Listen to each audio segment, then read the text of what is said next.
and swear in our new candidate, Mr. Sass, Vice or Secretary Sass, if you'd be so kind.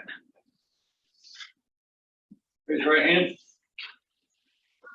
I, Lucas Allen, do hereby declare and affirm that I will support the Constitution of the United States that I will support the Constitution of the United States and the Constitution of the State of Illinois, and the Constitution of the State of Illinois, and that I will faithfully discharge the duties of the office and that I will faithfully discharge the duties of the office of trustee of the Winfield Fire Protection District of trustee of the Winfield Fire Protection District to the best of my ability. to the best of my ability. We're not gonna do it again because you were in the Next meeting, you guys will have to do an election of officers. Okay. You can keep it the same, doesn't matter, yourself to do that.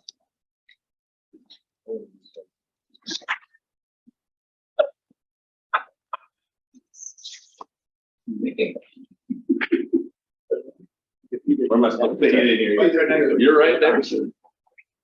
Hey, The chairman. Thank you. Congratulations and welcome aboard. Yep, congratulations. Thank you. I need a motion to approve the minutes of regular meeting 7/19 So moved. and the closed session meetings of 7/19. So moved. Second. All in favor? Aye. Aye twice? Just do it in one song. Right, good ones. Yep. Please let them finish. We're excited. We have public here. It's so nice to see you. Any comment? You want to introduce yourself? Say hi. You public. I'm Kathy Trustee. I have a barber shop in the antique store in town, and he's my friend, and I thought he'd come to support this evening. Thank you. Well, very nice. So this is nice to know you. So, At least one. Only because I pay money to hang out with you. It's a very reasonably priced haircut. All right. Well, right, Is there anybody online? Any comments on? Oh, I'm sorry. Raise your Public hand. out there? Hand raising thingy. Good evening, everyone. Hey, Darren. Okay. Reports. Treasurer? Report is in your packet. The only thing of note that I had was just that there was another little bit of property tax money that came in, as was mentioned by the accountant last month. You get your big chunk, but then you get a couple little ones before the next big one. So there's just that little bit that trickled in this month as expected. So with that being said, there you go. Have a report. All right. I need a roll call motion. Or do you want to have James do it and then Yep. do the motion? We can do that. Is James here? Yeah. Okay, It great. is. James, it's your I'm turn. in Zoom land. Hi, everybody. Can you hear me okay? Okay, I can share my screen if you'd like, or I can just walk through it if everybody has the handout. Which handout do you want us to start with? He shares the screen. So again, tonight we're gonna walk through we're gonna do the one that's landscape, that's the PowerPoint presentation. Okay. All right, so it's the 3 months ended July 31. So as mentioned, we're at about 46% of our total revenue collected. Most of the reason for that is property taxes, almost 1.5 million collected. That's the first major installment, and then a little more. So we're getting smaller ones now. The big installments come typically in June and September. So we've received that June installment. PPRT's at already almost 21,000. So that's already outperformed its budget by about 39%. So that's the business tax. Remember, that comes from the state every other month. So again, good news in terms of what's going on business-wise within the district. Ambulance fees, 309,000 there approximately. We're at 44%. So again, at 25% of the year, that's also outperforming, and that's just good collections. The GEMT program working for us, as well as probably some possible increased call volume. In terms of revenues, as we flip to the next page, percent of budget versus last year, taxes in at 53% up 2. Ambulance fees in at 44%, up 74%. So again, our two major revenue streams trending very nicely in terms of the budget and versus last year. We did make our total transfer to the capital fund. You see the 220,000 made there. So on 4.1 million budgeted, so we're at 49%, and we are up 20% over last year. Again, some of the reason for that is going to be the taxes and the ambulance fees, but also the transfer that we made this year we didn't make last year.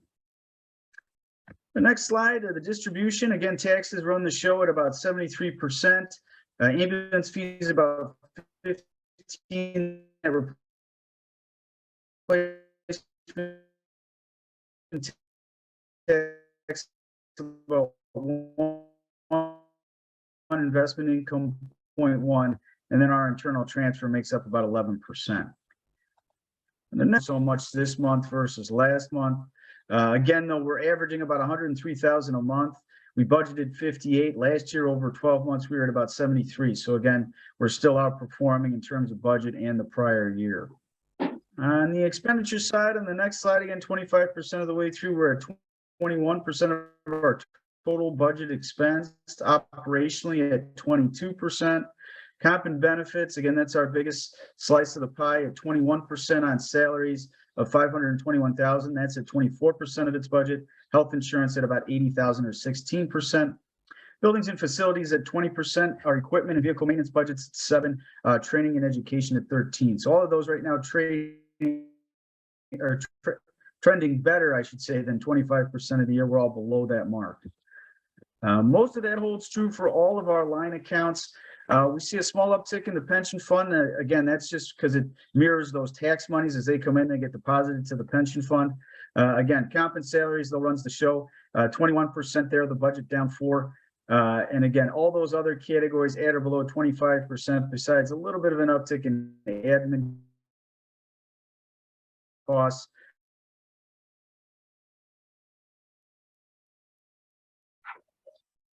You locked up. James, yeah, you froze. I noticed the audit expense is way up. I mean, Hey, James, you're free. All right. Feel like an old board member we had. Is that administrative cost showing that much higher just because now we have a deputy? can you guys hear me? No, almost. I just don't have that answer. Which part are you at? The reason that the administrative cost is higher, is that just because last year we didn't have Well, we didn't, we didn't have a deputy chief at this time last year, and so is that why it shows it's? but we were budgeting. But we didn't spend it. But since we didn't spend it, is that the reason? Can I ask? Could be. I don't know which. So, which one are you talking about, where it says actual administrative costs? Administrative costs. Now, my gut says that, because when did your fiscal year start? It may have something to do with that, but I would expect that more of the cost for the salary would be out of compensation and benefits. That's, when you're talking about, for what part of the administrative cost do you think, because of having a deputy chief, would make that one go up? Well, we didn't have one last year, so I didn't know if that, or if that was representing the payment to the state. I think the compensation and benefits is for salary and insurance, but then there's other administrative costs that go in, uniforms and, various other line items that are under administrative costs, so they could be a variety. Hi, I'm back. Can you guys hear me? There he is. There you are. We hear you. Hey, James, there's a question in regards to expenditure on administrative costs, whereas the total actual is at 74,000, whereas last year at this point it was at 6,000. I lost it again.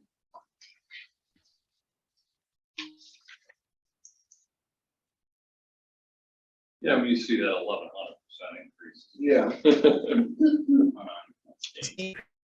And I'm sure it's just the sure there's operating a- systems, how they alter all. Percent of what we collect. So we had to pay the state back about. The GEMT. Yeah. Oh, Expenses, yeah. GMT. Okay. That's what I want. Right. That's what I presumed it was. Yeah. Okay. Sorry about Because that got paid, it looked like that got paid It out. did, and it It was was, the first of several. yeah, it was 69,000 right there. Yeah, so. Yep. Those agencies that were in from the beginning, some of them, with respect to GMT, they have their accounts with the state of Illinois are a little more streamlined. Those of us that got in on the second round, of the GMT enrollment, there was, for whatever reason, some feedback, some issues administratively downstate, and to where a lot of our payments were, because you can log on to the you can log on to JetPay and pay your account as it goes. If you were part of that first round, those of us that were in the second round can't. Your JetPay account wasn't working. Our account wasn't being, wasn't real time. So it backlogged our payments back to the state. And I think we won. I think we got another one that's going to be on top of this. Yep. So there were some issues, and that's what that involves. Where in the future, hopefully, when we get more with some of the other agencies, it'll be more of a quarterly thing. That fight won't be so massive. But again, it's also the fact that it happened now, and that expense didn't exist previously. But we have been holding that money Yeah, back correct. for that. It's not like. Yeah, we actually reserved. Yeah, because we received it, so we can give it back to them. We reserved in this year's budget because we didn't know what that number was, because there's no way of knowing what that number is. So in theory, then our revenue should have increased. Yeah, there you go. It definitely increased, but then the percentage that goes back. Yeah, so I think we're $120,000 or $130,000 Wow. You went back out again. for the one quarter. He's back in again. Is there Maybe. a specific reason why you have to go over all this stuff that I've already read twice? No, I thought you guys wanted to get his answer on the administrative cost. Yeah, can you hear me now? Sorry, I had to call in. My Wi-Fi must be down. Yeah, okay. Yeah, we can hear you. So, yeah, so for the admin costs, the GEMT ran about 69,000. What happened was the state was behind and billed us for quarters 3 and quarters 4 of 2021. So it was a big payout. That's that 50% that we owe back. So that's most of what makes up that big variance between this year and last year. Thank you, James. Oh, you're welcome. Do you want me to walk through the rest? We're almost through. Sure. Just a quick mention of the distribution. The comp and benefits make up 62%, fire pension 19, legal and professional 5, admin 7.5. That contains the GEMT, that piece. Buildings and facilities 2.5, medical equipment 2.4, and then some smaller percentages for those non-major line accounts. But after 3 months, again, a nice surplus. Again, we've got half that tax money, but only 3 months of expenditures. So we're in a surplus 786 on top of about 4 million to start. So we're at about 4.8 million. Again, a little bit better this year in terms of the surplus than last year. But again, we still have a long way to go, and we've received half the tax money, but only 3 months of expenditures to come off of that. So about 3.6 million across all accounts. We are seeing a little movement in rates. Again, the Fed's moving on rates, so we should be able to capture that, and especially in those money market accounts. But that really concludes my presentation. I'd be happy to take any other questions. Nope. We're good. Thank you so much. Appreciate it. Oh, you're very welcome. Sorry for the technical difficulties. We need to, I make a motion to accept the financial report. The treasurer's report and financial report. Second? Second. Roll call. President House, Yes. Secretary Smith, Yes. Treasurer Gainer. Yep. Trustee Person, Yes. and Trustee Allen. I would assume treasurer is the same as. Right. We're combining them together. The financial reports. Chief, you have the floor. Thank you, Mr. President. For this month, as I always do, start with the Alliance training. So this month's special operations training was actually particularly good. I must confess, it was structural class. It was held out at the Crest Road facility in West Chicago. And basically, the person companies, the engine companies, truck companies, the companies that aren't necessarily all trained to the level of technician for a lot of structural collapse and a lot of technical rescue stuff. So the actual companies, basically, they took huge blocks of concrete, and they had to move them from one side of a huge pile to the other side of a huge pile, past each other, and do a bunch of tricks with them with only hand tools. So it was a good team building exercise. It taught them a lot about, in the event that some catastrophic event happens, that they can get to work, start helping people, start rescuing people, start stabilizing the scene. And so not only was it good team building amongst the troops, but also a lot of good lessons. And it was headed up by the Alliance Special Operations DRT members. It was a really good drill. And everyone, myself included, got a lot out of it. In terms of the monthly multi-company training, it's hosted by, this month is being hosted by Bloomingdale, up at Stratford Square Mall. Chief Irmer was there today. If you'd like to speak to what it is. Yes, so the Stratford Mall, they allowed us to use the theater, and so we simulated a theater shooting. And so one of the new concepts is the RTF, Rescue Task Force.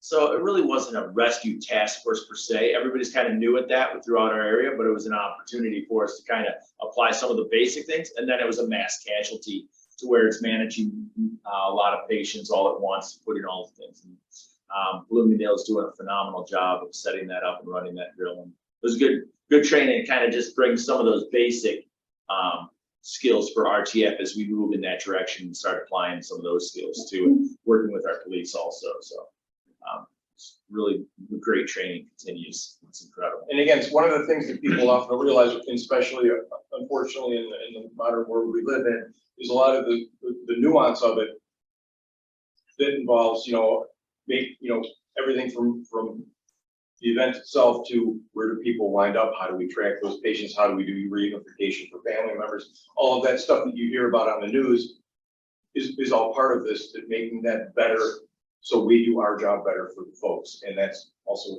a big part of that training. So unfortunately, a necessary topic and a good one. And today through Thursday, if any of the trustees, as always, are interested in attending, you can take it out there, you can take in a session. Recent incidents and note, again, I have a question. Yes. Is there, with the events that are happening and now with parents apparently, not abiding by, they're taking things under their own advisement and rushing school. They did this last week. I don't know if they had it over us a couple of things. Is there talk amongst emergency services on how they're going to start handling situations like that? What they're going to do with the police, with parents? What is there any? So we've done some good work earlier in the year. Actually, West Chicago Fire Protection District led the effort. We got all of the stakeholders, PD, FD, and school district officials, all in several sessions of multiple day training for a lot of this RTF reunification, all of that, those kinds of drills, both to practice a standardized national framework. We didn't have to adopt it, but it was one that we could use, and we got to practice all those techniques. And then more importantly, we had the opportunity to know each other so we could start working with each other so we can start hopefully hammering this stuff out, rather than, to your excellent point about the fact that it just, these things happen and no one was ready, which is a sad reality. Right. In the modern world, so we're trying to not be that. So with that said, though, it requires investment on the part of all the stakeholders, and that's where, going back to what we're talking about with this week's training, it's not always so easy to get all of the stakeholders to be as motivated. An agency like ours, most of the fire departments are very, very motivated. Some of the schools, some of the police departments, but I think generally the fire departments lead the effort, and with all due respect, we do command better than the other two, just because that's what we do. When you go into a house, we set up command. We're school officials and PD don't necessarily do that command kind of stuff that we do on every call we go on. So there's a lot of that kind of work together, which is also part of this week's drill. Right. But it is underway, if that answers the question. It's just, I just want to make sure that our guys aren't hindered by, you know, unfortunate parents that have kids in a situation, and, you know, are we addressing that problem that is now obviously. Chief, if you don't mind me. So in that school training, and one of the big things that came out of that is that problem right there. And what they're finding nationally is if you pre-plan the event, so you have an event at a school, well, you need to tell all parents where to go. Parents just need to know there's answers. And what they're finding is if you, so what came out of this training with the school district, with the police and us, is the school districts right away started pre-planning, setting up agreements with auditoriums. We'll have a reunification at this auditorium, and then the police and the cities can then send out broadcasts through the news and stuff and through phone calls or callbacks, and they'll instruct all those people to go. If the parents know where to go to get information, that really takes a lot of that away. It's really effective. And I think when you run into problems is when parents can't get information. That's what we're learning across the board. That makes sense, any parents.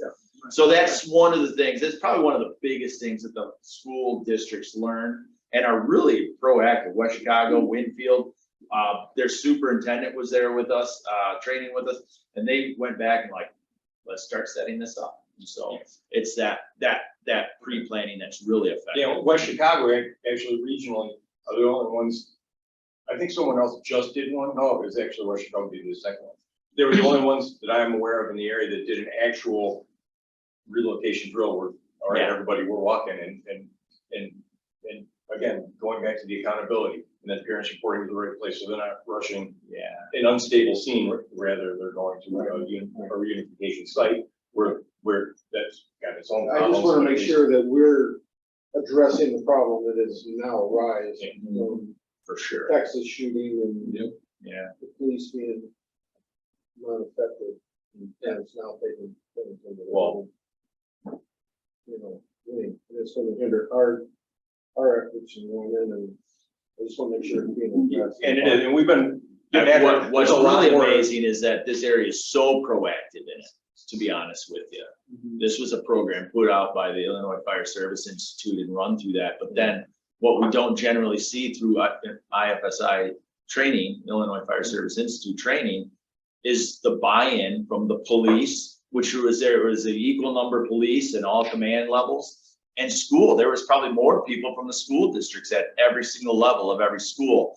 And the way they run this class is almost like a Monopoly game. So they actually set up reunification, and then we have entire classes on how to go about building those relationships to have that. So we're actually more proactive, and then all these school shootings have started recently, and it's just like, we're on the right track. That's what I'm impressed with. To tail on to his question, the reunification, that's all fine and good. Where he addresses the problem is if the police have been effective, parents get frustrated and they want to take things in their own hands. It's a little different than just So what is your question? Did we not answer your No, you question? did, but I just want to make sure that we're addressing that from the fire services, that there's a problem. And hopefully the police are addressing it, because they know that. And that's there's definitely a problem in that, police and- part of this issue, and all we can do is kind of support them and talk to them. And again, And they unfortunately, are. They were at the training? I was around when Columbine happened, and we did a lot of different things after that. Oh, and we have, haven't we? So I'm sure For sure. that with the Texas thing, the police, law enforcement is doing something, but I want to make sure that we're addressing our needs for our guys, that if we have problems. Right. And it comes to relationships with our police, right? And doing more and more of that. And I think continue to see more of that. Unfortunately, we can't control the police, but we can control. No, but we can talk to them more. Right. We can work with them more, we can train with them Chief more. is very, proactive. he's very proactive, man. I mean, he's involved. He's not sitting behind a desk waiting for 5 o'clock. He's on the street, he's out there doing, he's active in the communities, and he's a good man. Yeah. Exactly. Good question. Sorry about that. No, thank you for the conversation. I hope we did answer your question. We'll never be as all of us would like us to be, but right. Just the reality that we are working hard to be ready. Recent incidents to note, I went over and helped out on a fire in Wheaton and President on July 27th, August 12th. The engine and I went to a structure fire in Wheaton over on Grant. Other than that, a lot of calls, just those were the noteworthy ones. Service anniversaries, Seth Lamb over there, 8 years. Jimmy Armstrong, who's around here somewhere, 4 years on July 23rd.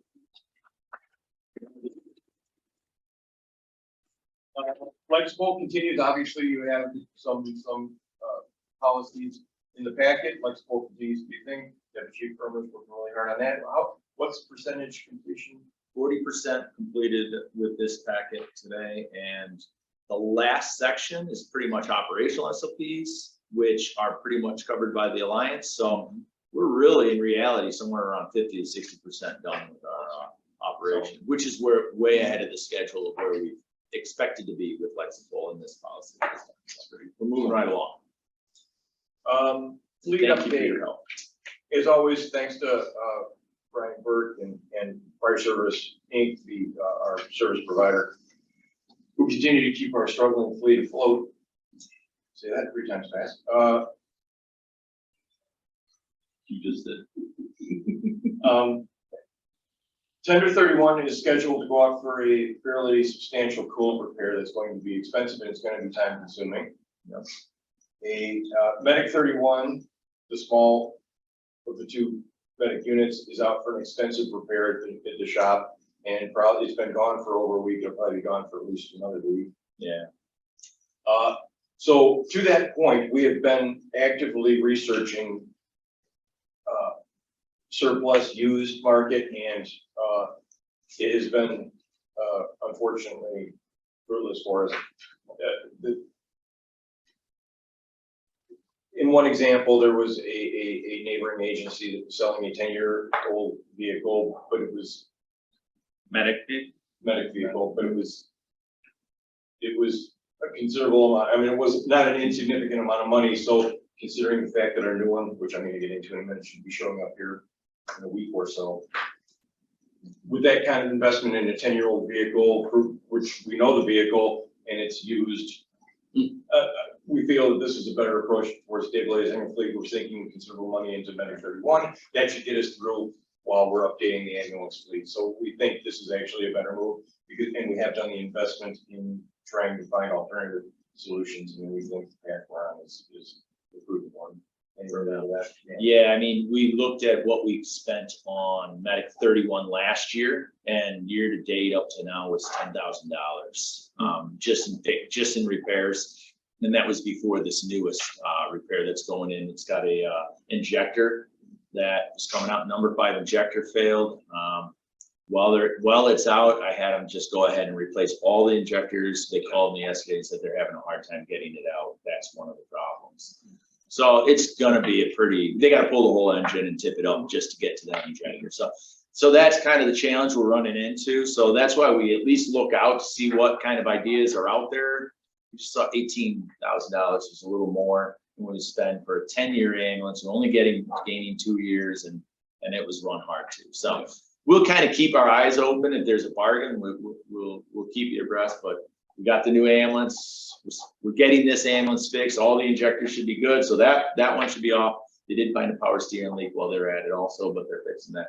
So it's just kind of keep working on that stuff. And he's got lots more to talk about as the ambulance comes in. But that's where we're at right now. But we'll definitely keep looking at options. I got an update on the new engine that we had ordered. It is still, they're expecting delivery for June of next year. There's no major hangups with that. Our slot is still in good shape with respect to that issue. The new ambulance update, we're scheduled to go down to the factory for final inspection on the 23rd. On everyone's seat location is assuming that it passes our final inspection, they will be bringing it back up north, taking it directly to the graphics place. We should have it delivered to us by the end of the week, at which point we will have to have the radios and MDTs installed in it, which we're already arranging. And then we have to have IDPH out. We have to stock it and have IDPH come out for their inspections to license the ambulance. So there's a little bit of that kind of stuff. So we're anticipating probably mid-September, the vehicle itself should be in service. And obviously Don't bring. the picture is the graphics package. So if anyone has a request, complaint, anything, this is what I just sent him. So if you have any last minute 11th hour requests to change any of this, let me know. We Otherwise, don't put an ambulance backwards on the front anymore? that is, it just didn't fit in the Okay, all program. right, Is okay. there a reason why it says 31? There is. So It's a cup thing. it's an alliance thing, and it's a good thing, and I'm glad you asked the question, I forgot to mention. There are, on all of our new apparatuses, we're getting them now. We're having brackets installed on 3 to 4 sides of the vehicle with a 30, well, with like a 31 and a 32, because the station numbering, we're 30, well, this is station 31, the south side station is on 32. In the case of like West Chicago, station 5, 6, and 7. In the case of Carroll Stream, is station 27, 28, 29, and in Wheaton, it's 37, 38, 39. Every station has a unique number now in the county. So, and then certain apparatus, and engine 31 might be different from engine 32. So when an engine gets dispatched out of station 31, medic unit gets dispatched out from this station, goes to respond to a call, it's medic 31. When you have permanent numbers on the vehicles, it can be confusing on a scene, because when the incident commander's looking and he sees a 32 on the ambulance, I was expecting to see 31, it can kind of mess things up communications wise. So when this ambulance will be running first out, it will be medic 31. When it's running second out, it will be medic 32, and these placards will slide into a bracket. So the number that's responding will be the same as the number that's on the vehicle, which will make things better out on the street, because when someone looks up and sees medic 31, it's medic 31, not medic 32. It's better than Running as 31. Yeah. Did you spec the colors and fonts to match what the new engine's gonna be? Actually, We're changing it for this, and then the engine will follow. yeah. So actually, we're doing the engine more to match this now. Because the engine's still a year. The old. ambulance- Yeah, The ambulance work. So the changing color scheme is going to be gray over red with the gold letters. And the lettering and the fonts and all of that stuff on the graphics will be a 100% match. The cost of custom paint job on the ambulance was substantial. So it was basically the ambulance box and the cab match Ford red, which is different from the red on the engine, and the gray is slightly off, but they're close. And it all had to do with a substantial amount of money to make the match, and it just was not. Yeah, I So they'll frankly, I wasn't willing to do So it. they'll be very close. Yes, they'll be very. And how many people are gonna know? We're gonna be scared. So- We're getting new lights. We're gonna. And last thing, so again, we're going down, final inspection is on August 23rd. I'm going down with the salesperson, and originally one of our members was going to be going with me, and that didn't work out. So we're actively looking for the other person from us who's going to be going down. Are there going to be any additional costs once we take delivery on this, or once it goes to the upfitter, whatever? Are there any additional costs that we haven't already budgeted or spoken for? Not that budgeted. So yes and no, there are some outfitting costs, supplies and that kind of thing. A lot of the stuff that comes with the ambulance comes with the ambulance. The radio installation is going to be an additional cost. The MBT installation is going to be an additional cost. The MBT itself is going to be an additional cost. We've already got all of that stuff. But those were all budgeted items. Yes. Yeah. But aside from what we paid for the ambulance, and then similarly, supplying it, which is also, was built in the budget to account for this year. But those are extra expenses, other than the purchase price of the ambulance itself. We're asking.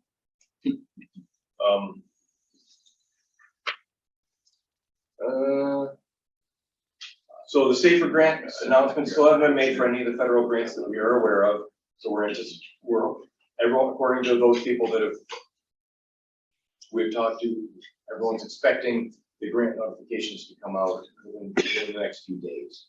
But they were supposed to already. They were supposed to come out last Friday. They usually make the announcements on Fridays, so we sit there and search our inbox every Friday. Every Friday afternoon. That's the last thing we do, both of us before we leave. And so far, nothing. So you can't complain. Other things, the GEMT obviously is covered under the financial part. We're off and running, and we finally now started to get built, so it should start to calm down. It has been a benefit, but as we've all said, and since we said when we talked to the board about authorizing us to enroll in GEMT, you have to give half back, but half is better than nothing. We've been continue to work on updating post election on building plans for facility improvements. That continues to work. We're doing some work out at the County Farm Road site. And we've also been doing some work with this site with respect to either the addition here or what needs to happen at the County Farm Road sites. Those surveys, engineering studies, that kind of stuff is underway. Dealing with some firms to make sure that we can fit whatever we need to fit wherever we're going to wind up fitting it, whether it's here on County Farm Road. So that continues to be underway. I think you're going to start moving rapidly there, as is indicated later down the agenda for tonight. And the last thing I have to report is our newest member, Carter Wells, submitted his resignation to the district effective this morning. And the working on a replacement firefighter is currently underway. That's all. We still have an active list? Yes, sir.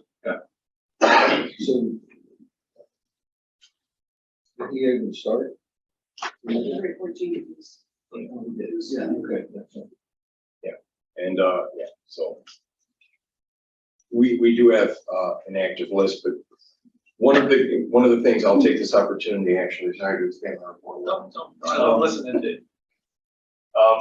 Is there is a tremendous problem hiring on the fire service and as well as the police sides of things. In fact, the village of Winfield, their force is down substantially. There are agencies in our region that are running tests that they're getting no applicants. There are big departments that are paying very well that are getting a handful of applicants. So one of the things for us moving forward are, and those lists, our last couple of lists have been quite small. Everyone is on everyone's list. Half of our list is working in one of our direct neighboring agencies as we're talking. So the likelihood that any of them would switch to come here is unlikely, but we have an active list. They're on it. We just haven't reached out to them. I just wanted to make sure if we were needing to go into testing immediate or if we still have names to, no, we may. With we at the least have. with the safer grants, the likelihood exists that we will call those people, they will decline, and we'll immediately have to run a test. Which goes into a conversation we've been having with the board, with the Board of Fire Commissioners president, right there, is similarly adjusting the requirements. Many agencies have started to do that, the hiring requirements, to try and boost the amount of people that they can get to apply. So that's going to be, we're going to have a series of conversations. We're prepared for that. We've already been going through it. We've talked to the union, we've talked about it internally, we've talked to other agencies about what everyone else is doing, and that it is highly likely that we'll have to adjust our hiring requirements accordingly downward, just to try and applicants. So that's all stuff that's going to be done, so the board knows. While we're talking about recruitment, if it's okay, I have a question. I know that the department used to have an explorers program to build the pipeline, but hasn't probably since the Alliance has existed. Well, does the Alliance have something, because I know with as many fire districts as we have, there are often boundary crossings between high school districts and fire districts. So has the Alliance done anything to develop like a regional explorers program or to partner on those kinds of projects? That's an excellent question, and Deputy Chief Irmer and I have had a lot of conversations and a lot of outreach to try and get something going. Thus far, that has not gotten us very It's far. been talked about Regionally. a couple times at the chief's meeting, but just not getting any traction. And I think part of that is the fact that everybody's so short and there's just bigger things right now. Because those programs are really built, you really, for like 4 or 5 years down the line. And right now, our problem is acute. No problem. And we're just not, but it is definitely something Chief and I have talked about. Where I came from, we had one and it was excellent, but Now, it took a lot of going work. into the cadet A lot of versus work. explorer Right. thing too. I think. And I guess I'm using that interchangeably because I don't know the difference. So a there cadet, is one. Watch. the Explorer at the end is not a certifiable, it's just kind of one of those things to kind of go and get some experience. The cadet program is a program, we modeled it down there off of Bristol Kendall out in Yorkville. And they're actually certified. By the time they go through the high school program, they get done with EMT, they're actually certified as an EMT. And they're certified as a firefighter at that time, with the cadet program. So that's actually a pretty All on public big dollars. difference. What's that? All on public dollars. So yeah, the way the high school works, if they're in a sanctioned vocational school, they go through, and I think their fire academy through there is like $1,000, $2,000 for the parents to go through the public vocational school. And then we, the way it was structured, there's a million solutions to problems. And one of the ways we did it was they were assigned to a shift and then redid pretty much everything they did in the class. And we ended up sponsoring them for their certification at the end of that when they hit 18. You have to be 18 to even take the test. So there's a lot of possibilities and ideas out there, but that's one of them.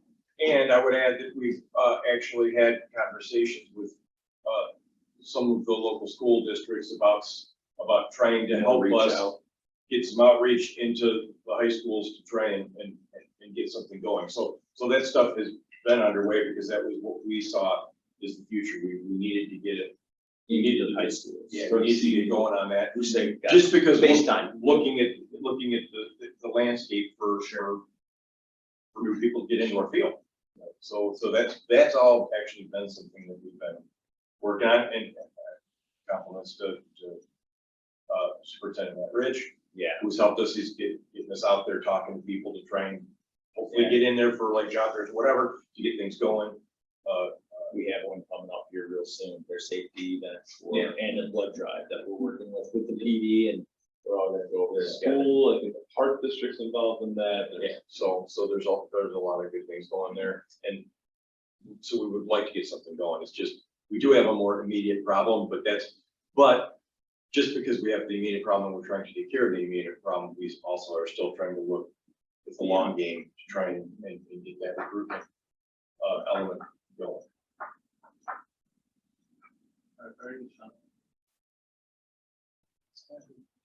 That's what I was listening. Nice job. I don't have an order for tonight. Hey! I'm surprised. There you go. Yeah. Not trying to be Mr. Popular. Yeah, really, every once in a while. Any old business that we need to discuss? I need a motion for the consent agenda. Second. All in favor? Aye. Just for the record, 218 calls for the month of July. And we're up, what is that? 250? Almost 300 calls now Almost 300. on the year. So it just That's continues why our to. ambulance fees are doing so Yeah, well. well, yeah. We're just working their tails off. Yeah. I did just one note, I think that's probably a typo, right, in the, under the EMS calls. 79. This is a manual entry to try to get you back to the. To the report that we So like. everything is manually. Oh, we can't use this. We can't use this, it's way too many Going columns. back to the old school, so Right. that we got- This was the, yeah, here's what you get. All right. We go to some new business. In front of us, we have the ordinance, 343. Some people have called in and wanted to tweak this, some typos and some other things like that. We can choose to, approve this tonight, or we can push it into next month if people want more time to read it. It just, No, The only correction that I saw, that I was aware of this afternoon was that 2015 was a 1015 on one side, otherwise, they haven't received any other. that was, I just want to give Yeah, everyone. so there were a bunch of. of typos that were corrected. Right. And there were some questions with respect to, at the end of the fire prevention code, there were, you have to put in several, if you have exceptions or additions under certain chapters of certain code books, you have to write in some language to that effect. And there were some with respect to fireworks that were, removed. And other than that, it's the same. Unfortunately, a lot of the amendments that are, amendments to another code that isn't in there. So when it says it's going from 12,000 square feet to 3,000 square feet, of what? I mean, what? Yeah, it didn't give us context. So, you're asking to approve a change in square footage on something that we don't know what that something is. So there are occupancy classifications that are in both NFPA and the International Fire Code. So a particular type of commercial occupancy, whether it's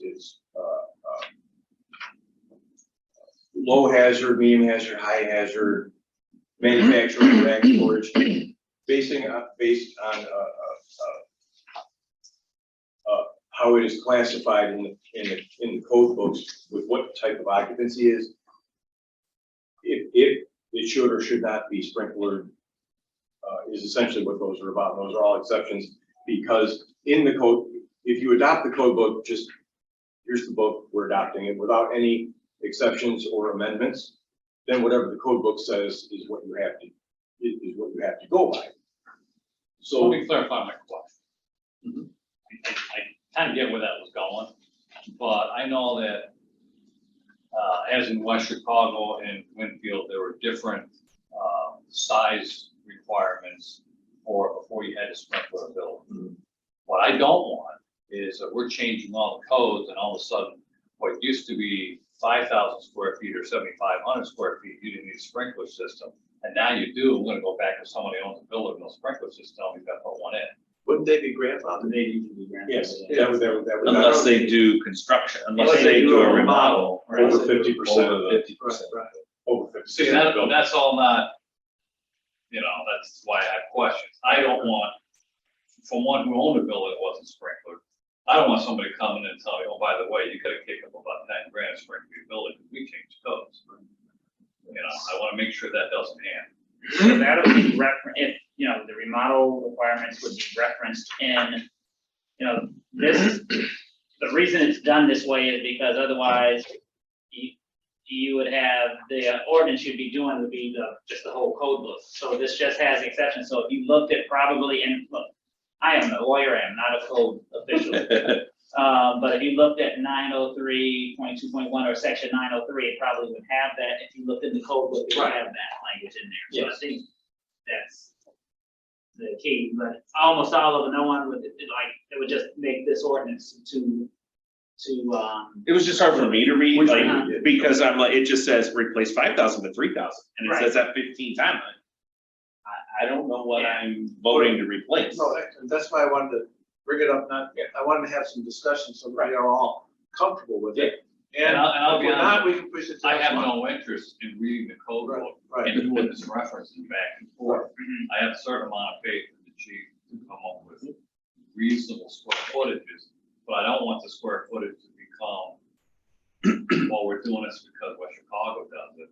I want to do it because we get problems here and it makes more sense or whatever, and I don't want to issue with existing buildings. I don't want anybody calling me up and saying, what the, you know. Why'd you change it on me? Right, right. We passed a Like- referendum, like now what you're, now Nancy- your boots in. Like what Nancy had to do with the hardware Right. store. And all they did was change it, you know, they didn't do any construction at all, and all of a sudden they had to put a whole alarm system in. You know, Yeah. So there's a couple things to be aware about in regards to codes. So here's where the law is in regards to codes. If your village has a fire code, their code controls, even though you are the fire district, their code controls. Where your code would control is in the unincorporated areas of your village. But if your village, so like, let's say, you know, you serve parts of West Chicago. If you serve parts of West Chicago and they're in the incorporated part of West Chicago, then that West Chicago code will control. If they're unincorporated, your code controls. My house in Winfield, I'm in a village. If the village of Winfield had a fire code, that would be controlling.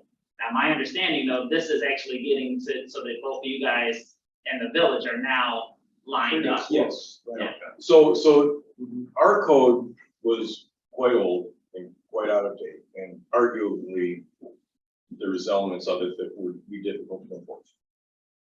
This updated code puts us in alignment with both village and county. and he brought up a good point, then this code is mostly gonna be covering unincorporated areas, which it makes it a little more challenging coming up with, 'cause a lot of that is not necessarily water and sewer, but it could be one sub. And a lot of that's a little more challenging putting in a sprinkler system. It is, and it's an expense. But it's something, again, our current code requires as well, that insofar as the requirement to put in a holding tank and a jockey pump and a sprinkler system and all that, which the tank itself is a considerable expense. In some cases, depending on how much water storage is required by how you do the water calculations, the tank itself could be more expensive than the rest of the sprinkler system itself. It's just the way it is. I'm just trying to not create a hardship, but I think what we're really trying to do though is over the years, we've bumped with the village, we don't have any power in the village. If we align ourselves and as we're working towards having a fire inspector, it's only one set of codes that he has to enforce as opposed to going back and forth. So as we adopt into where we live and work, our unincorporated areas follow those same codes. Then when we finally do get our fire inspector and we start doing things, it's safer. It's safer not for the entire community, and it's all the same. It's not he gets a special deal because it's over I don't here. disagree, but I just don't want to create. Right. I don't want to solve one problem at the same time. No, yeah. Well, and It's important to talk about. yeah, and it is. And so the board had probably, anyone here had never been exposed to the fire prevention code, which is why it was included in the packet. And this wasn't about passing this necessarily tonight or not. However, our current fire code is literally the 1997 NFPA 101 and the 1976 Association of International Architect Code Book, of which there are two books in existence. Arguably, it's unenforceable. It needed to change, which is a yeoman undertaking, which is, and again, it's discomfortable to have to make an adjustment to the code book for all of the reasons that we're talking about. That doesn't mean that it's not an undertaking that has to be done, because it has to be done. Because to have a code that's arguably unenforceable, it doesn't put us in a good position. So while this needs to be vetted and the board needs to feel comfortable about it, it's an undertaking that needed to happen for all of those reasons. So at the board's comfort level, I will make whatever amendments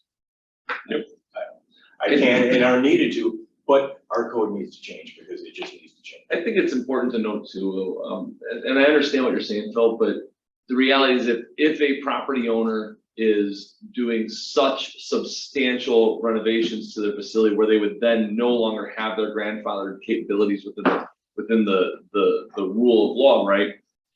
then they need to understand that there is just more they have to do, because there's likely then also ADA requirements that they're gonna have to hit. And who knows what else, plumbing requirements might have to, because those codes have changed.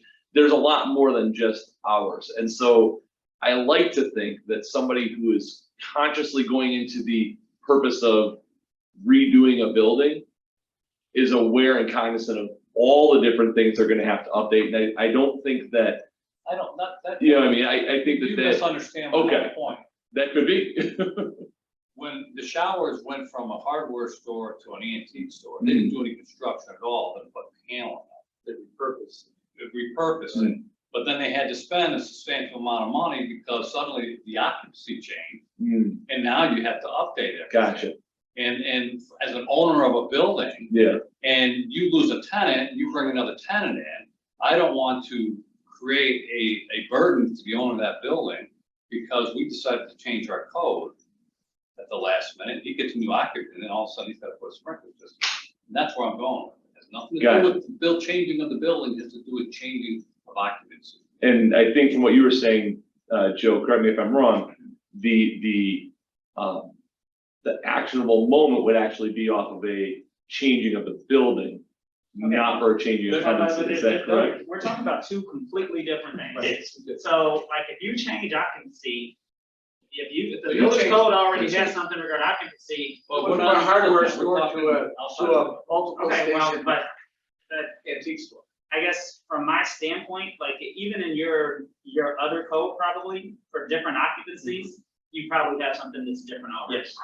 So like if they changed occupancy and that required them to do something, that probably was something in the old code already. Because these codes, while the numbers as far as square feet, footage may have changed and things, the actual categories are pretty routine.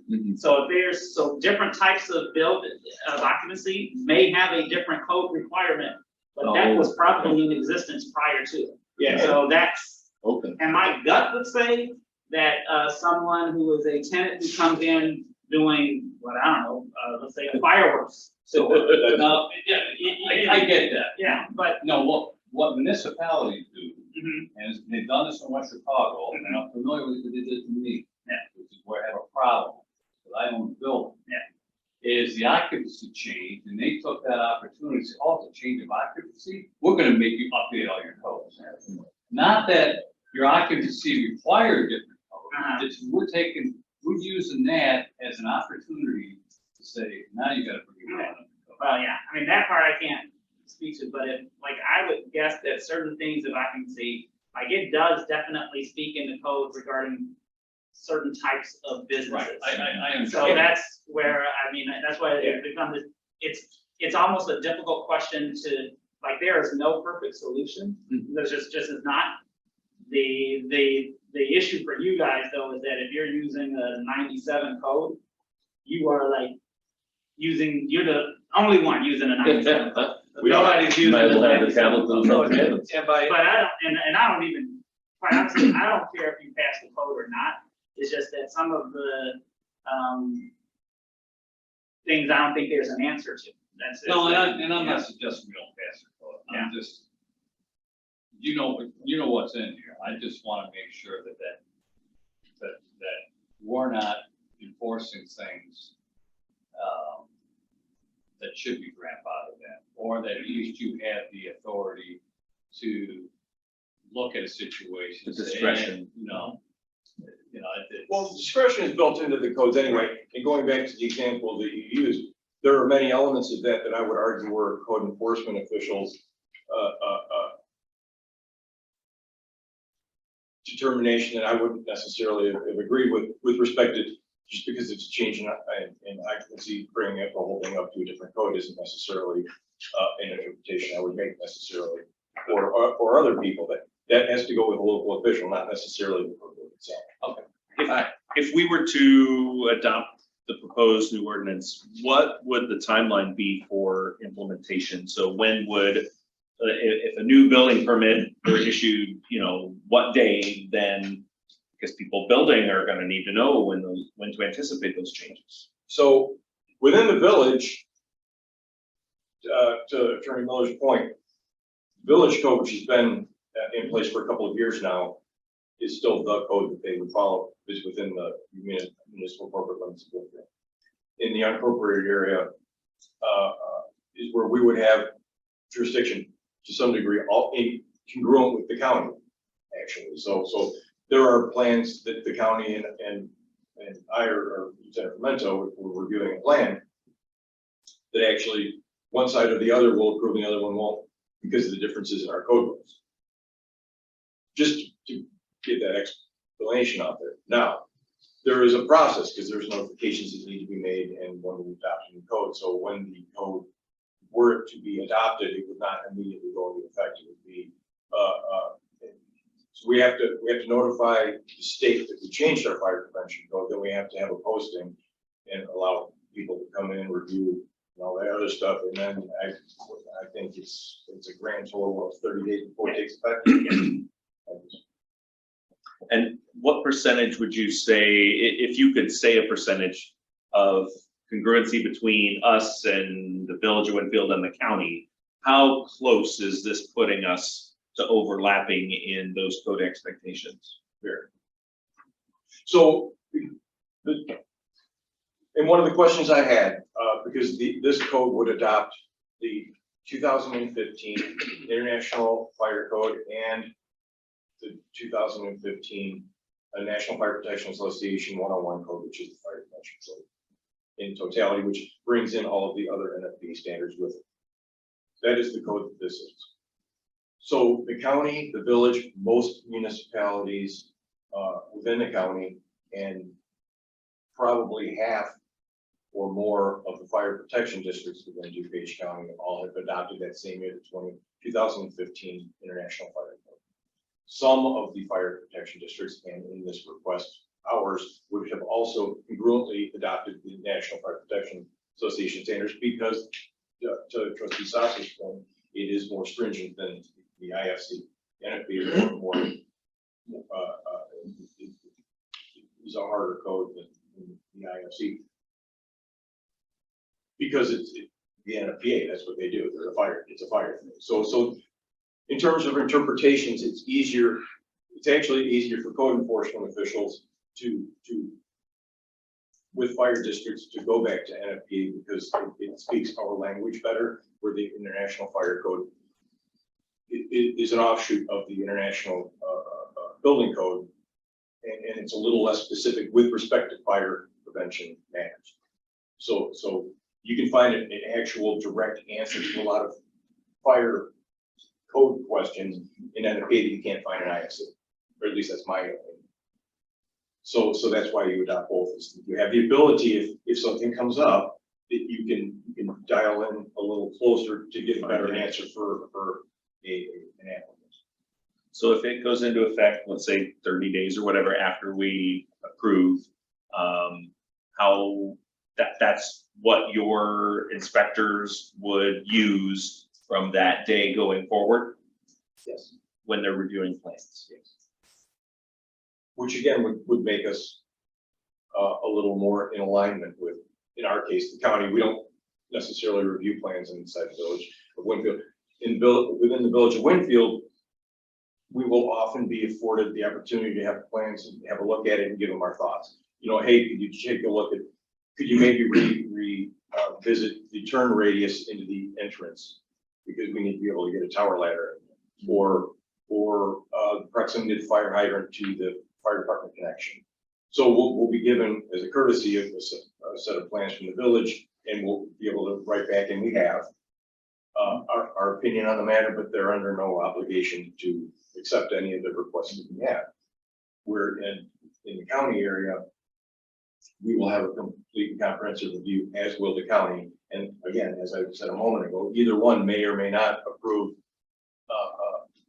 based on their interpretation of the codes, a sprinkler plan, a emergency lighting plan, fire detection plan. You know, maybe I want visuals and audios in bathrooms, and maybe the county person doesn't, or whatever. But this is more in alignment, so we should be better in that respect. But do you and your inspector designees need any additional resources or training to be able to adopt this? Or is that something you're already equipped to provide? We're capable and competent to read the code books, because once you learn to read code books, and there's not that dramatic a difference between the codes to where you can't make interpretations. It's just a matter of referencing where some things in the pre-existing code you might know. It just changes the reference book. Yeah. With that said, we have actually, Lieutenant Pimento, to his credit, has been investigating classes in the 2015 IFC, because we're less familiar with that, to get us some formal training on that specific code book. So he's been investigating that through a couple of the regional associations to better enhance our ability to navigate that book better. Chief, is it every 8 or 10 years that the folks are gone over and we'll have to do the same thing? It's 3 years, isn't it? There's a 21. Yeah. Building code. Yeah, it's every other or every third year. Things have been weird in the last few years with respect to when NFP's been updating its. 3 years? It's supposed to be 2, it's been 3. They update them every 3 years. 21 just came out. But no one will adopt 21 anytime soon. Just because they update doesn't mean we have to now keep up. It's kind of, we stick, and most departments won't just adopt the newest one every time. You kind of let somebody else adopt it, knock some of the bugs out, because obviously there's always. Yeah, going back to the back of this document, all of the amendments and all the other stuff. So you'll usually be a couple versions behind. It is just kind of pretty common practice. But not 2 generations behind. But not two Well, generations. So the current one is how much? Since 72, right? You know, I love it when I go into a building and wire 99 code. It's so much easier. Oh, no, ground, fine. Very- Ground, who needs ground?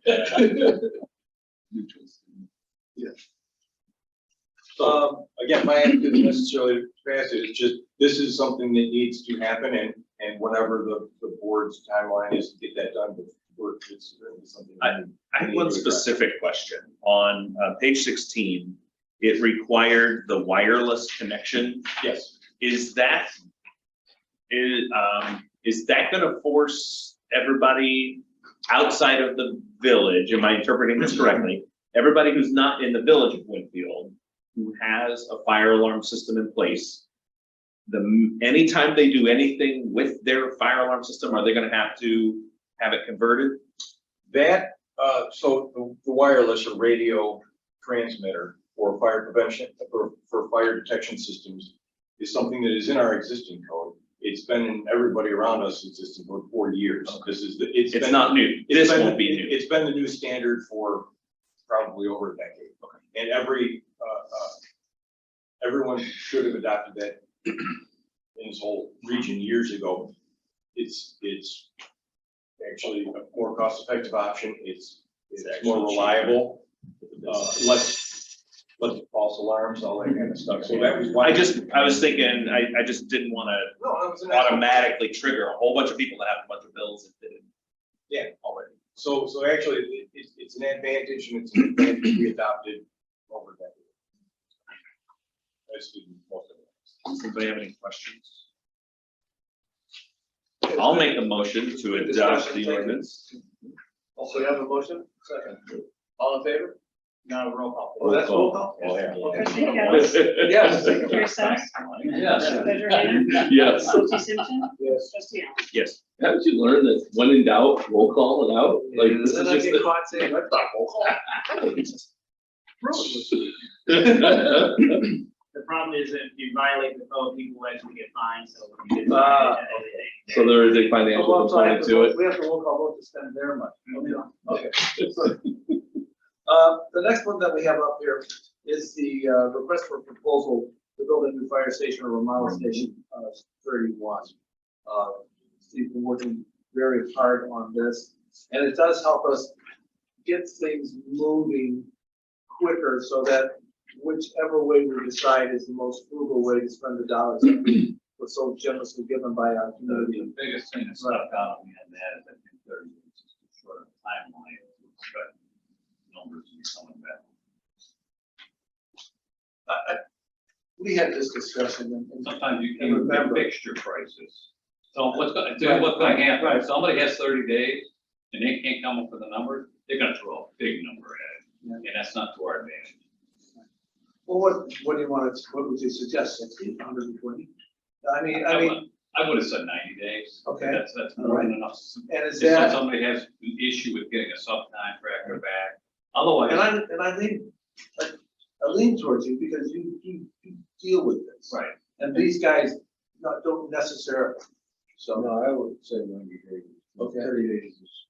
That's pretty darn tight. There was a lot of financial reporting that I thought had to go into it, and I thought it was tight. Okay, all right. Because, you know, when you think about it, as a general contractor, you have to put it out to your subs, wait for their response, get them all a set of plans, or get them a link to a set of plans. Right. They have to go to their suppliers, and, you know, it's just a lot that goes into And in it. today's I have some world, of it in my business too, but. And I get literally 1 week to come up with numbers on a big project, and there's no way I can do it, because I can't even get fixture prices in.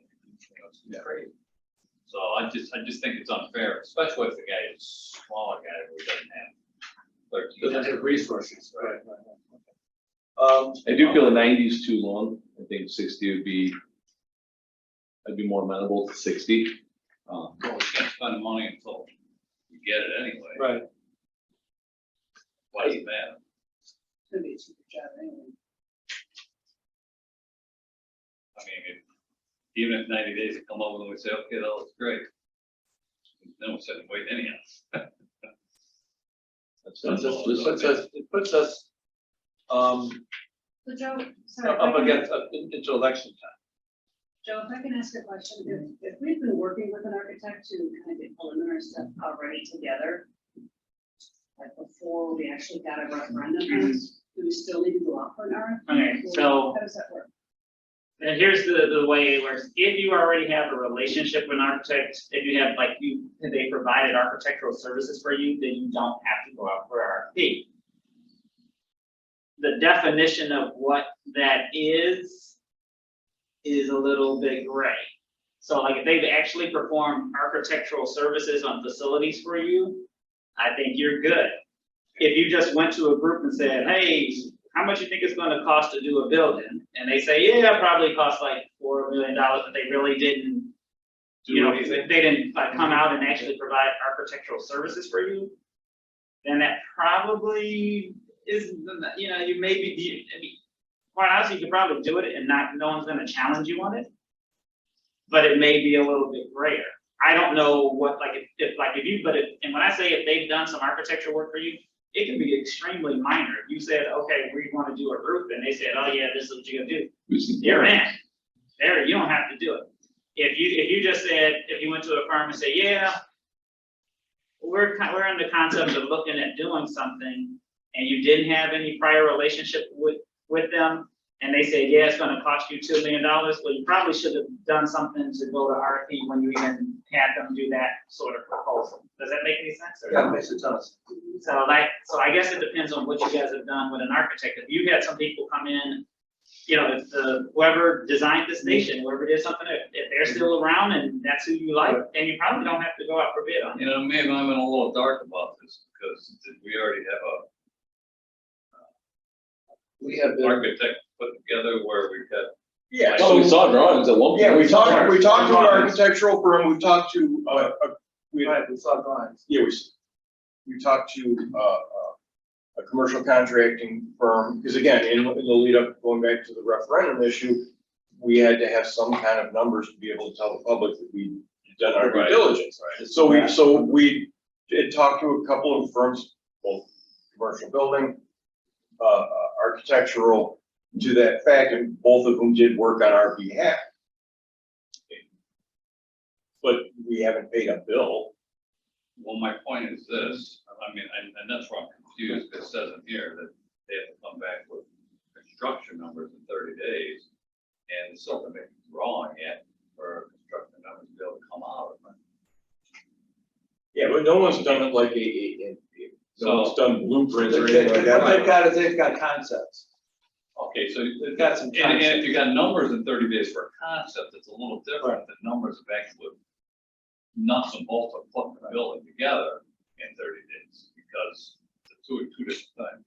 So I don't know. Well, and again, from my perspective, this is all new territory for me.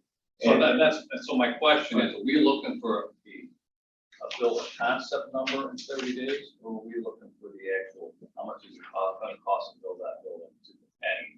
no, my understanding was the concept, so that we, the district, and you, the board of trustees, could arrive at a firm that you were comfortable with to proceed Okay. forward with. Because this is still just deciding if we're building or if we're renovating. Right, Okay, that's not what it says, that's why I'm asking, because it says it when numbers to build a building, and not concept numbers, that's where I'm confused. If that's the case, and all we're looking for is a budgetary number, that 30 days. Yeah, and again, so that was what my, Because then what they're doing for a concept is they're going by square foot. So when, I think the answer to your question is when you look at the rubric of how they're scored, there's nothing in here about the cost of the project. It's all about their capability of performing the project. So it's not actually, the rubric isn't looking at what's the dollars and cents. It's really not even factored in very much. It's mostly about their capability to do the work. So And this is specifically looking at architectural, not at the construction side of it. That's, But I see what you're saying, One because says it did seem like it wanted, there was a lot of requests for specifics, so yeah. So if that's what we're looking for, is just, they're gonna say it's gonna cost you $6 million to do this architecturally wrong. Can they administer it? Can they, do they have relationships with contractors? correct. And subs? and again, I didn't grab this, that's what I was looking for, and that's what I thought was the direction we were And if that's supposed the to go. case, if they're looking to give us a budget, Mhm. then I'm good, 30 days is plenty of time. Yeah, that was But I would anticipate once drawings are done, I wanna see real numbers. correct. Well, yeah, on we my have- budget. Yeah, make sure we can afford it. Mr. Miller, for an RFP, can it be passed with the ability for the administrator to have the flexibility to extend the deadline if needed? Okay, so yes and no. The idea is that they submit within the deadline.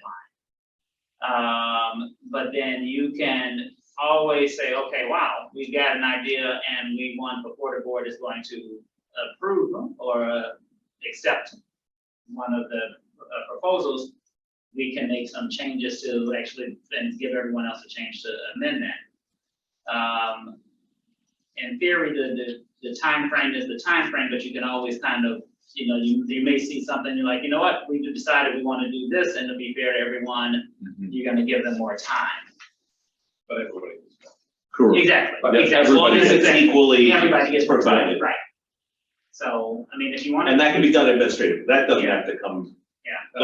those can be decided by the administrator. Yeah, I mean, and to Phil's point, your first trip of the referendum money, you won't get until, October or September of 2023.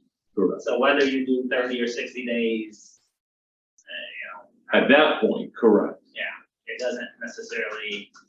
But I just, Yeah. I know where they come up with their architectural drawings and that sort of thing. 30 days ought to be sufficient amount of time for somebody to come up with their first draft. Correct. Of both, and it's of both a renovation and of a build. Right. And that's the other part, we're. Yeah, this is where I see we're going, this is our recommendation, and We should have enough, our firm can do it. and we should have enough in 30 days to figure out. Can we say 45 so that essentially 2 months from now, at the month board meeting, 2 months from now, we would have our answer back? What 45 days would give you then the time to review what's been submitted. They would get a month and a half. Then you'd have time to review the proposals and get it back to us for the next board meeting. Yeah, it's 45 days to take you exactly September 30th. That's what the 45 days from today is. I think it's the last day of that month. Is it 31 days of September? No, it's 30 days of September. Yeah. You know the knuckle trick, right? Every knuckle, the knuckles, the knuckle. That's how I do. What's just somebody wants it from me?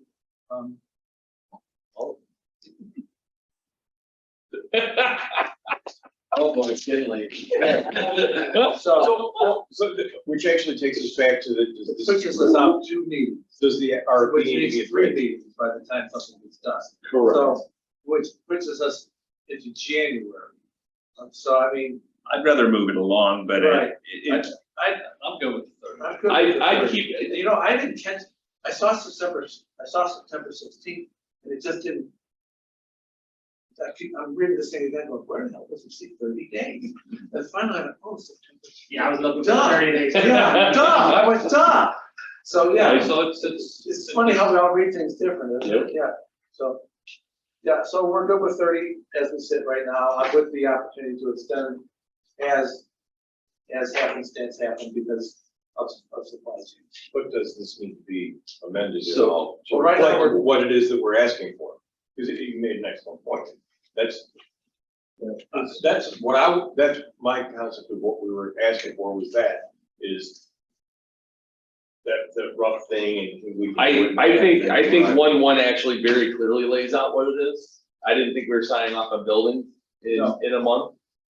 When it is specifically talking about 2 options, then we're not deciding on, we're specifically looking for No, but I architectural think we firms, need we're not to- looking for construction firms. I think it needs to be worded as a construction budget cost and not construction cost. Because, you know, I'm in the construction world, and if I put a number down and it says you want a construction cost, that's what, then I'm gonna go through trouble to make sure that's what the cost is gonna be. But if you're looking for a budget, then what I think the cost is gonna be based on square footage, whatever, because you gotta pick out pictures and everything else that can change. So I think of just using that word budget there would clarify for whoever's putting the numbers together that Can we amend it here and agree to it? Yeah, oh, absolutely. So, So let's amend that, the budgetary. Where does that get thrown in? yeah, that's what I'm trying to, Right. So I'm trying to figure out where it says that it's I'm trying to see where the word cost is in there to yeah. begin with. I we didn't. define that September. That's just So, page 3. here's kind of, Page 3. here's kind of my interpretation of it, and this is maybe where I'm struggling. Oh, I know, right now I see where you're at, because you're looking at 4.3 in regards to the, is that where you're looking at section 4.3?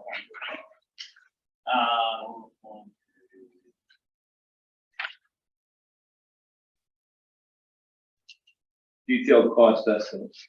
Finish the services detailed. Next page. There you Okay. go. So is that where, because, yeah, because typically what I've seen in these things is this, the architects, they do their proposal and they kind of outline what their qualifications and then what their fees are. But what their fees are Yeah, that's just the what their fees. fees are. You know, Yeah. like if they're charging, you know, $200 an hour for, I mean, that part doesn't change. But I see what you're saying because, But this is only in relation to what their fees are, right? There's a section in here, and there's so much. This says part B will not be used to evaluate proposals leading to the selection of the top candidate. That the fees you can't even consider in, but that's all related just to fees.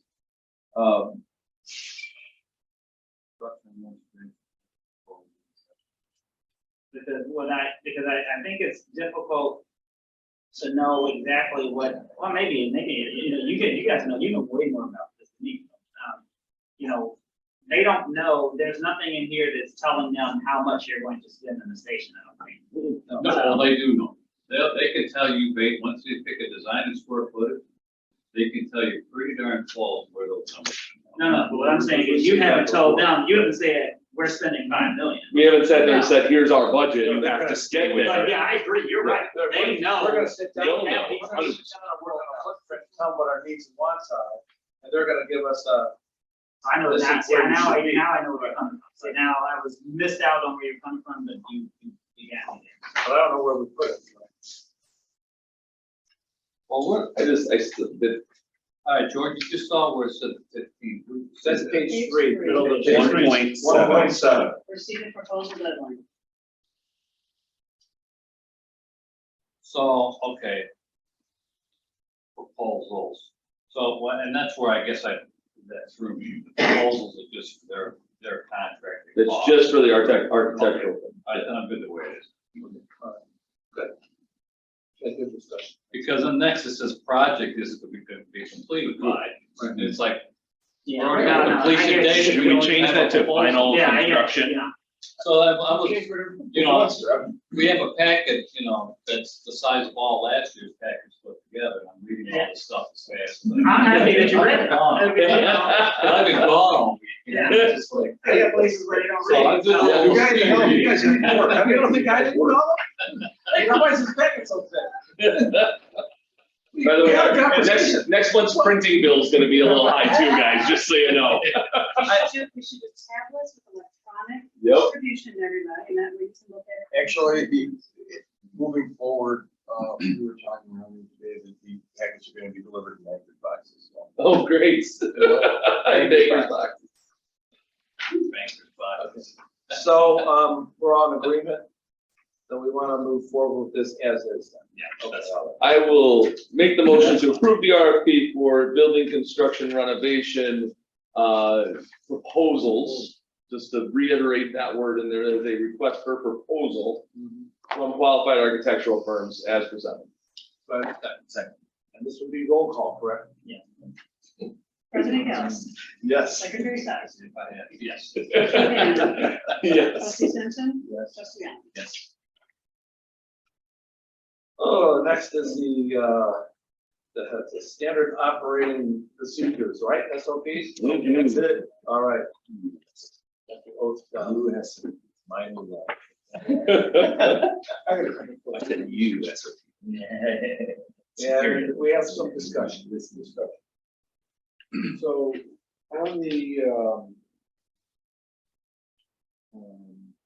oath of offices, why does the trustee oath not include the following of the ordinances, laws, and like the commissioners do? So I can go out and break the law. okay, excellent. We want to give you a little attitude. Well, I'm gonna break the law anyway. I'm, you know, we should be consistent with, we should be doing what Yeah. commissioners are doing. My only understanding of it, and this is from 12 years ago when I first got sworn as a commissioner, is it had something to do with the employment side of it for the firefighters. Correct. Versus, you know, we don't oversee the contract employees. Right. So that's as it was explained to me. I don't know if that's accurate or not. That's just what I have understood it to be. Any input on that? Most of our oaths of office that we do says that you'll become familiar with and blah, blah, blah, the rules, regulations of the district for the trustees as well, but it doesn't. I mean, The one we just administered. yeah, probably, yeah. Yeah. It's always been the same oath, I just changed the name. of the Right, office. that's how, yeah, how Robin has done it is how we've done it for all of our, you know, So we want to for put 20-something years, that's how we've always done it. 102.7, how Robin does. She will, and she will know exactly what that is. So yeah, just send me whatever oath you want to use. Sure, I mean, it's literally the same verbiage, whether it's firefighter, lieutenant, Right. whatever, it's the same verbiage, the commissioners, trustees. Yeah. It's just a different name. So this will be. And That's what I did the first time. So we'll pull down 102. Cool. Just bring it back next month. So Okay. got it. As amended? Yeah. That's what I did. And then my other one is, ride along program. Yes, right Yeah. along. Why do we not have anything in there that deals with any signs of drug or alcohol usage? With anybody that comes in as So like they far must be as- fit for, That, you know, you know. held to you the same put in- standards as fit you for put in duty. there that the lieutenant or,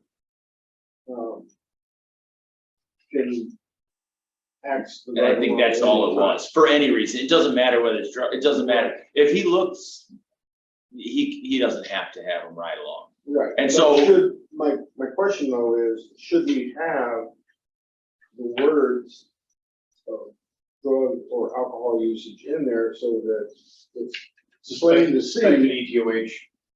you know, that I would rather say, let him say, so His for all discretion. kinds of his more discretion, I mean, I don't think there's a single lieutenant that's gonna let anybody, right, and we can add that if you would like. It's- I think it's easy hard because stuff. we're not drug testing them before. Yeah, I mean, it's, So, But smell but marijuana. we've got in here, any applicant may be disqualified without cause. for any reason. So. For any And then that's, I think, what that was. From a As long as it's not lawyer purple aspect, hair. and someone says, hey, you know, I wasn't, why didn't you let me? And it clearly states that usage of drugs or alcohol is forbidden right along, you know, CYA covering our ass on. by You, bringing that you up, or is it- are, but, I mean, I have this expectation, and maybe it is, I've been burned on this as well, that if they feel for whatever reason that the person is unsafe, they're gonna do it, but I'm good with you adding that language in there, if you wanna have that, it doesn't hurt, It doesn't, I'm just. yeah. I don't disagree with Can we just say, I mean, that you must have something in policy that says your staff have to be fit for duty. Oh, that, yeah, So you already what if approved you that. use a language that's something that's already similar to what you have, and just say, the lieutenant will hold this person accountable to the same expectations of fit for duty, or is that, would that qualify? We can add some language to the effect So that your here's point is well the, taken. here's the only problem I see with that. Is I would rather have the lieutenant be able to deny him for any reason, because if you say he's held to the same thing, well now. For whatever. Don't take out the any reason. There you go. Or they said something Yeah, outside. and I'm fine with that too, we can add, yeah. Leave in the disqualified without I don't wanna cause. refer to RSOPs, because then Okay, there's well then- some kind of Yeah. reason, I just wanna leave reality it in is the. that even if it's just a conflict of personnel, Perfect. you don't want that lieutenant to have to deal with No. something you didn't get along. I want I'm him to not be. saying cut that out, I'm just saying, do we want Yeah. wording in Just there? additional wording. Additional, yeah, To give them we that can, authority. I don't care. He has Don't it, come but in we here can add for- more. You're I've strong, only had 5 beers. have alcohol, Yeah, right, that's the sixth you're not gonna one. run. Yeah, that's easy to do. Yeah, so I same don't thing, we'll care. add that and it'll. At be- 3:30. So I would like to take a moment, when we started this, our existing policy and procedures handbook was inadequate and outdated, antiquated. There's a lot of things and not good attitudes. It needed to be updated. So we specifically undertook the process through this grant funding, through this like whole thing for the model policies. We have a system. We don't have to.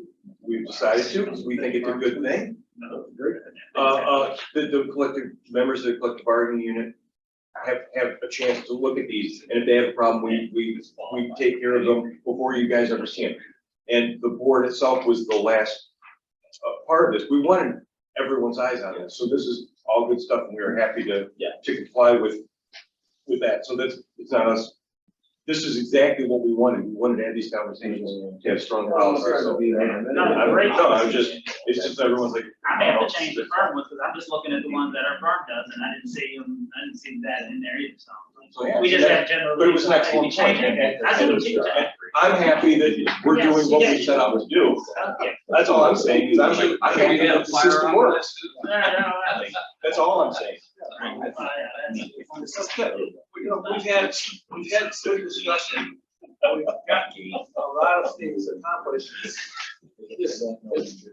You're voting for it. There was Well, then you can't. So we're gonna pull out 3:30. We're gonna table that, we're gonna make it, we're gonna do the 101 and the depth, we're gonna change 101 and 330. 102 and 102. 330, and I would just keep the HIPAA and all that, because it's all part of it. All together. 330, keep all that together. Work on that as amended, that's fine.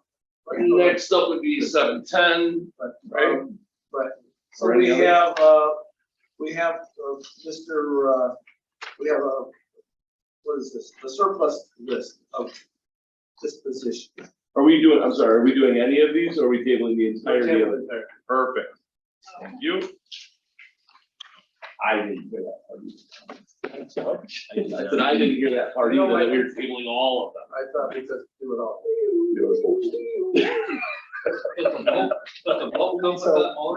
I mean, geez. Yeah, trailer. You can have a trailer. You can motorize your trailer. No, we do have a boat trailer. All right, we have this stuff, we have some for to dispose of, some to auction, some to donate, some for both. Anyone, I'd like to make the motion to approve the surplus list. I did have one question before we do all that. We've had some things from the previous months that were listed on the auction or donate or dispose or donate. Have we been able to do some of that donate? Have others been able to benefit from that, or have we only found ourselves? No, so we've made connections through the Illinois Fire Chiefs and through contacts to Southern Illinois, particularly Winona Fire, who then takes a lot of the equipment. All of our SCBA's equipment and stuff has gone to Winona Fire. And what they do, all of our hose has gone to Winona Fire so far. And they're part of, obviously, their own divisions and stuff, and he's been distributed out to whatever it was. So Awesome. all that's been donated. Our compressor probably gonna end up being donated to Winona Fire instead, so for the very simple fact that fits our SCBA. So Right. that's where all our SCBA's went, and they really do appreciate it. Cool. They need it. Great to hear. The rest we has made any been, money? have we, huh? Any money? Squeaks has got to go on auction. What That squeaks went on? Squeaks went on auction. We sold that for, wow, what did we sell it? It went over. It was $8,000? I think we sold that thing. Does that go right into the fireman's Christmas fund? No, that goes right back into operating. And actually try to gear that back towards. Where I think we had said it was gonna go into whatever line We item tried, kind yeah, of we tried going to put from, that yeah. those line Nice. items. With that said, I will make the motion to approve the surplus equipment list as presented. Roll call. President Gales. Yes. Secretary Slack. Treasurer Hammond. Yep. Trustee Simpson. Trustee Henry. Yes. I'll make a motion to pay bills. Second? Second. Net bill total, just for all Sounds like I know how to read it. 104,307 and 66 cents. $104,307.66. President Gales. Yes. Secretary Slack. Yep. Treasurer Hammond. Yep. Trustee Simpson. Trustee Henry. Yes. There's no public comment? Any public comment? We try to do it at the beginning of the year. Only comment there was just Darren saying, have a good evening, and thank you, Darren. Thank you, Darren. Kathy? No, but I can sit in here and all. You could sit anytime you like. Yep. Third Tuesday of the month, we're here.